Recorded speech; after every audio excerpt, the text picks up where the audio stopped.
माँ, अपनी नई बहू को आशीर्वाद दो। रेशमा अपनी सास सविता के पैर छूने जाती है, मगर सविता पैर पटकते हुए पीछे हो जाती है। अरे जाओ जाओ, इतने छोटे और गरीब घर की बहू किसे चाहिए थी? अहम, तेरी वजह से पूरे मोहल्ले में मेरी थू थू हो गई। माँ, ये तुम क्या कर रही हो? सही तो कह रही हो। आखिर ये रेशमा क्या लाई है अपने झोपड़पट्टी वाले मायके से? रेशमा बहुत देर से खड़ी होकर अपनी बेइज्जती सुन रही थी, मगर अब उससे रहा नहीं जाता और वो बोल पड़ती है। माँ जी, आपके बेटे ने ही मुझे पसंद किया है और मैं अपने मायके से भले कुछ सामान ना लाई हूं, मगर संस्कार जरूर लाई हूं।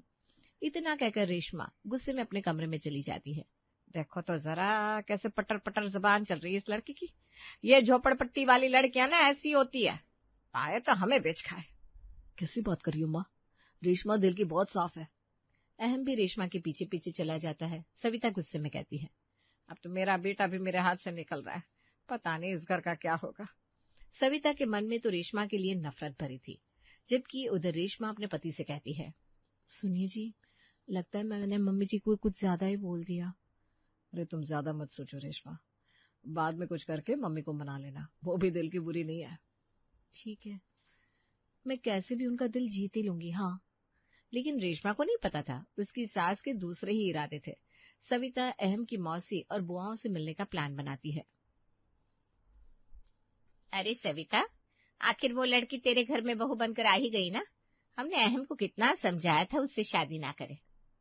हाँ, मगर ये अहम के सर पर तो प्यार का भूत सवार था। कैसी गरीब भिखारन को उठाकर घर ले आया, और घर में घुसते ही उसका मुंह देखो तो लगता है जैसे कोई बाई है।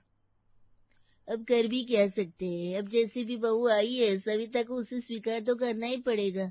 अब इस जन्म के लिए तो वही इसकी बहू है। अरे ऐसे कैसे स्वीकार कर लूं दीदी, आप लोग जानते नहीं है वो बहुत चंट है। आज कह रही थी मैं घर से सामान नहीं लाई तो क्या संस्कार लाई हूं। बताओ, उसके संस्कारों का अचार डालूं क्या मैं? है, ऐसा बोला उसने? लो बताओ, ये तो बड़ी तेज निकली।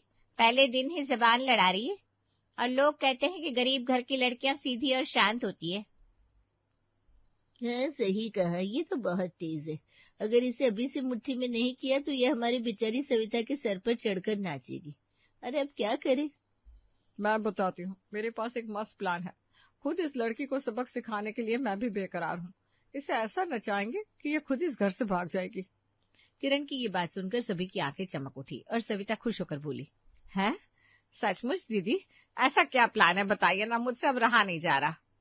सुमन और बाकी दोनों मौसियां और बुआएं मिलकर रेशमा को परेशान करने का प्लान बना लेती हैं और सविता खुश होकर अपने घर आ जाती है। अगले दिन सुबह सुबह, माँ जी आज नाश्ते में सबके लिए क्या